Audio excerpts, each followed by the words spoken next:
Everyone has a story, and you certainly do, and your story is slowly coming out, and as each of your cookbooks are coming. Oh, now the story is something totally different. It's not has nothing to do with that story. My story, meaning that where I said that, that meant is like, what's your fucking story? Like, I used to hang out. I used to hang out with my friends, and I remember always like going into the conversation like blaming someone for my life not going where it needed to go. Yep. And I kept finding that I was becoming repetitive. And Dr. George, of course, is so influential in my life, but he kept saying, well, what's your fucking story? And I'm like, my story. And then I was like, well, wait a minute, that is my story. I'm so freaking depressing. Why would I do that to my poor friends every time I see them? Oh yeah, I got such a pain in the ass, and my house is a mess, and I can't move forward. Oh, my ass is hurting me. My legs are hurting me. No, they don't want to hear that shit. Nobody wants to hear your bullshit. People want to say hi and like, how are you doing? And I'm doing great, and what are the positive things, so that they can uplift themselves, because there's so much shit going on around us. We don't need any more negative stuff. Okay, so what's your point there? Everyone has a story. Just stop it. Stop your storytelling, because nobody really wants to hear it. Nobody wants to hear why you're not moving forward. So get your ass up and just take care of business. You just got to do it. Like Nike says, do it. Just do it. There's like, sometimes you just have to get up and do it. Sometimes I remember it's like sometimes I get up really in a lot of pain, and I'm like, let's not start out like this. I go and do a little stretch. I do my little meditation thing. I bring myself inward. I'm like, all right, what are we doing today? Because we're not going to just sit on the couch and do nothing. Because before, I would just sit home in the morning. I'm a stay-at-home mom. I was taking care of my health. And the day would just go away. And by the time I knew it, I was like watching all this stupid shit on TV that didn't make any sense. I'd be doing nothing that needed to be taken care of. And then I would just go pick up my kids. Yeah. How depressing. Way of numbing out. Yeah. And how depressing is that? And, Very. It's sad. And I kind of know someone like that right now, but I don't want to mention that in the book. But, I know one person like that right now, and I feel bad for her. And, there's a few people actually I know, but one of them in particular. And it was just, she reminded me of me. It was like looking at my old self in the mirror. And I was like, wow, it was very sad, to see someone that was in my place. And, they've become, and I know exactly where she's at. I mean, she's living in a house that's very cluttered. She doesn't know where to start because she's in pain. Yeah. And she has so much to do. You don't know where to go, with the whole thing. And that's how my declutter person kind of helped me. Yes, she was expensive, but and you know what? She didn't start me. I started myself, because I remember looking and reading up about decluttering. And I said, you know what, Demme, just 15 minutes on the fucking timer in the kitchen. How hard is 15 minutes? And it's kind of sounds like my other book, right? But just take 15 minutes, put it on the timer, and just grab one spot.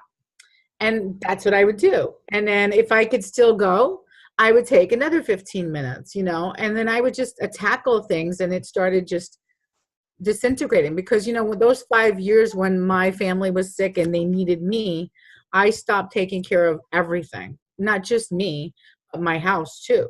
So I was not home. I would go out early, come back late, and everything would just pile up. Bills. I had bills. Oh my God. For like 5 years of bills that needed to be filed, because I used to save everything. And my declutter lady came, and she's like, all right, here, you go through this shit now. And I was like, are you fucking kidding me? What am I paying you for? Yeah, right? And she's like, well, if you don't do it, then you won't learn how to continue doing this. So I don't want you saving every little piece of paper. She's like, and if you look around, there's actually, this is good. My cleaning lady came, she was so excited. She's like, I can't see your dining room table.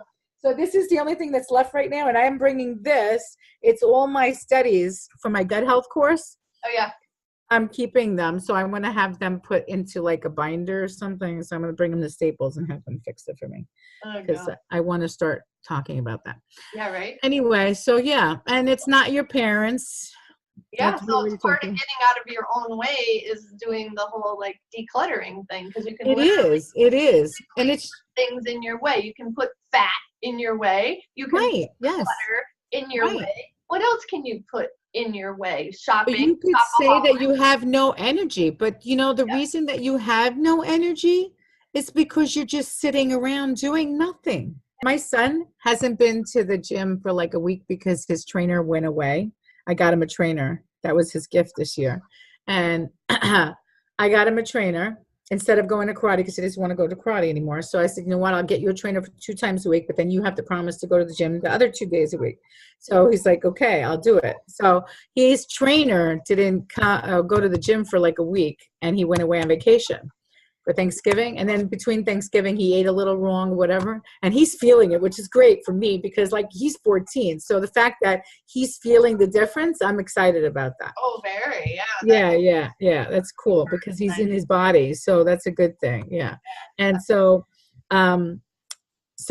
when I brought him back to the gym yesterday, he was so freaking excited. And he's like, Mom, what a difference, man. I feel so good. And I said, that's what you're supposed to feel like every day. So you see, so today he was, Deserve to. yes. And he's like, I really like when I go to the gym. I said, well, then you need to start going more often. I said, so by yourself. I said, you just let me know what time you want to go and I'll drop you off. Yeah. And it's So, back to loving yourself or not loving yourself because we don't right. feel good. And then there's Exactly. that like guilt. A lot of people have a guilt. Like, I shouldn't be the one alive, even if like other people have died. Like, why me? Why am I alive? And they're guilty that they're alive. So then, they don't deserve to feel good or eat right or whatever. And back to just focusing on self, it is so depressing.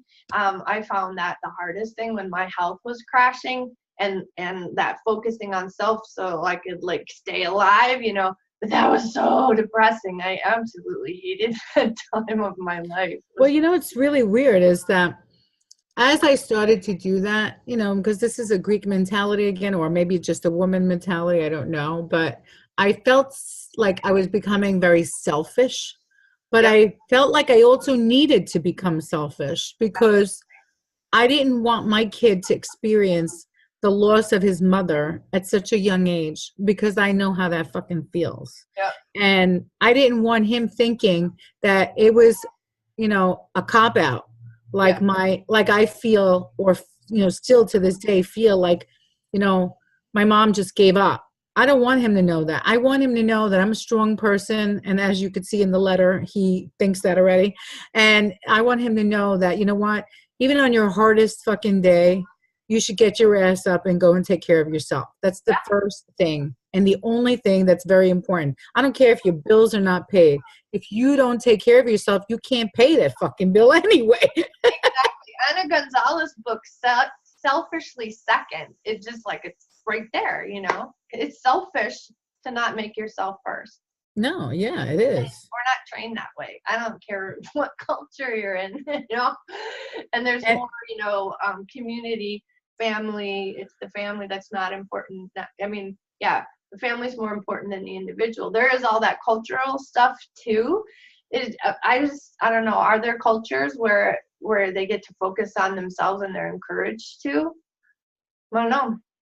Well, I have a massage therapist, and that massage therapist, we talk. She is from, where the hell is she from?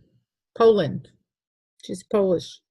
And when I talk to her, it sounds like they're more into, and maybe it's just her family, I don't know, but she says that they don't do that in their culture. Okay. They literally take care of them and their immediate family, that's whatever they got married to and have children, and then the rest come.